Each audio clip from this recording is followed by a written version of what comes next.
জীবনযাপনের ক্ষেত্রে আমাদের প্রতিনিয়ত বহু মানুষের সংস্পর্শে আসতে হয়। এদের মধ্যে সবাই যে আমাদের সাথে ভালো ব্যবহার করবে এমনটা কিন্তু নয়। এমন কিছু মানুষ আমাদের সংস্পর্শে আসবে যাদের কাছ থেকে আমরা খারাপ ব্যবহার পাব।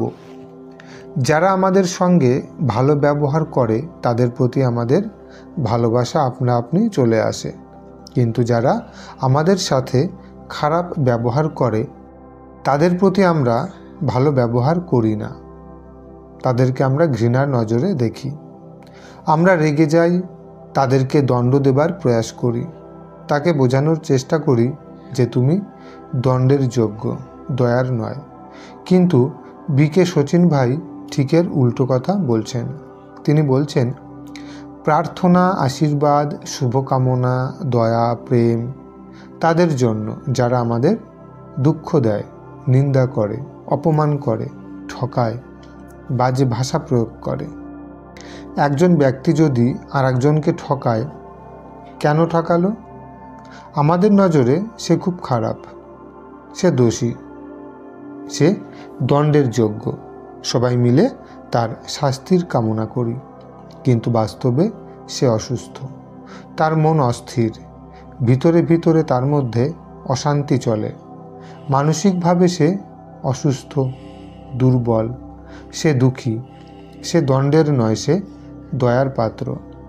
তিনি সম্পূর্ণ আত্মিক শক্তিহীন হয়ে পড়েছেন, তাই তো তিনি এমন অপকর্ম করছেন, তাই তো তার মধ্যে এমন অপকর্ম করার বিচার জন্মাচ্ছে।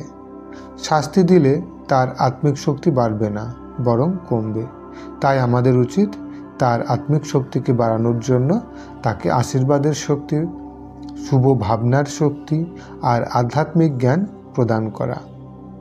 আত্মা তো শক্তিহীন নয়, আত্মা তো সর্বশক্তিমানের সন্তান, তার মধ্যেও সর্বশক্তি রয়েছে।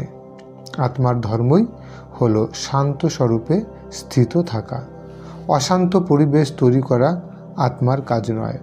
তাই তো পরমাত্মা স্বয়ং এসেছেন আত্মাদের শক্তি পুনরায় ফিরিয়ে দিতে, আত্মাদের সেবা করতে, যাতে আত্মার মন, বুদ্ধি আর সংস্কার শক্তিশালী হয়ে ওঠে।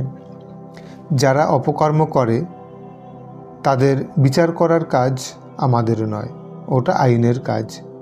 তার কর্মের ফল দেওয়াও আমাদের কাজ নয়। যে যাই করুক, কোনো কাজই ফল ছাড়া হয় না। যে যেমন কর্ম করবে তার ফল সে অবশ্যই পাবে। এখান থেকে কেউ পালাতে পারবে না। এটাই সৃষ্টির অটল নিয়ম। যে কোনো ঘটনা শুধু দেখলেই হবে না, তাকে বিচার করতে হবে, তারপর নির্ণয় নিতে হবে। কাউকে শাস্তি দেওয়াটা আমাদের কাজ নয়, কাউকে ঘৃণার নজরে দেখা আমাদের স্বভাব নয়। যে যেমনই হোক, আমাদের কাজ তার প্রতি শুভ ভাবনা রাখা, সবার সঙ্গে প্রেম সুলভ আচরণ করা, সবার মধ্যে খুশি আর প্রেম বাটা, সবাইকে সম্মান জানানো, সবাইকে তার আত্মিক পরিচয় করিয়ে দেওয়া, সবাইকে তার আত্মিক পিতার পরিচয় করিয়ে দেওয়া। আমরা পরমাত্মার আত্মিক সন্তান।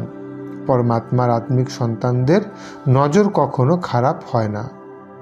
তাই আমরা আমাদের নজর কখনো খারাপ করব না, কাউকে খারাপ নজরে দেখব না।